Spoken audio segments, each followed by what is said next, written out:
에스겔 선지자가 환상을 보고 있습니다. 왜 하나님께서 에스겔 선지자에게 환상을 보여주셨을까요? 그 이유가 무엇이라고 생각하십니까? 하나님께서 환상을 보여주시는 이유는 하나님의 뜻을 보여주시기 위함입니다. 때로는 환상을 통하여 격려하시고 때로는 경고하십니다.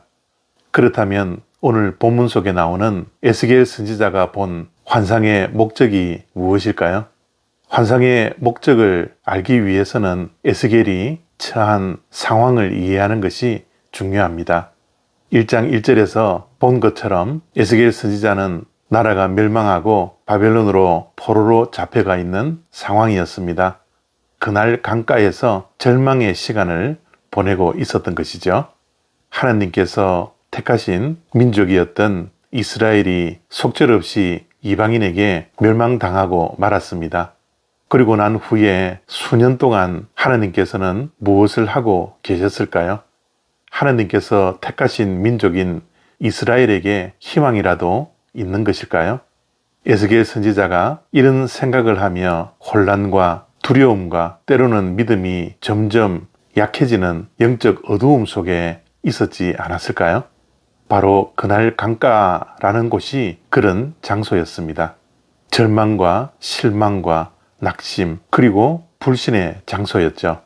우리의 삶 속에서도 이러한 상황을 맞이할 때가 있습니다.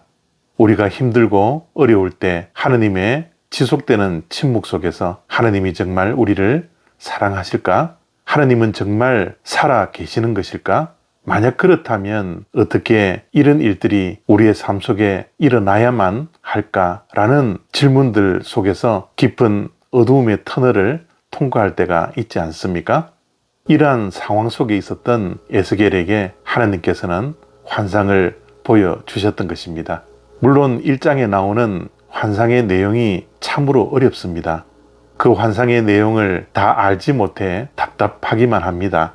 내 생물, 바퀴들의 움직임, 그 모양들을 도대체 알 수가 없습니다.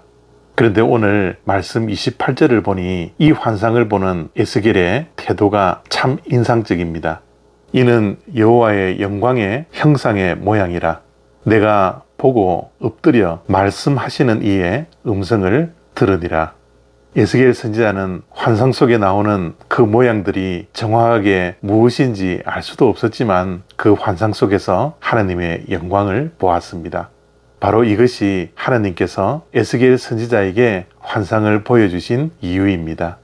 절망 속에서도 하나님의 영광은 떠나지 않았습니다. 실망과 낙심과 버려져 있는 그날 강가에서도 하나님은 임재하고 계셨습니다.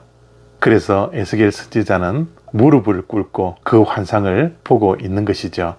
그리고 말씀하시는 이의 음성을 듣고 있었던 것입니다. 오늘날 우리의 삶도 녹록지가 않습니다. 어쩌면 점점 희망을 잃어버리고 낙심 가운데, 절망 가운데, 실망 가운데 살아가는 험악한 인생을 우리 또한 살고 있습니다. 때로는 하나님의 오래된 침묵 때문에 더욱더 힘겨워하며 살아가는 것이 우리의 정직한 삶입니다. 그러나 그러한 가운데서도 하나님은 우리를 결코 버리지 않습니다. 하나님의 영광은 결코 떠나지 않습니다. 우리가 고통 가운데 고난 중에도 하나님은 하나님의 영광으로 우리와 동행하시고 우리와 함께 하십니다. 그래서 우리는 우리의 시선을 이 땅에 두지 않고 하늘을 바라보며 하나님께 시선을 돌려야 합니다.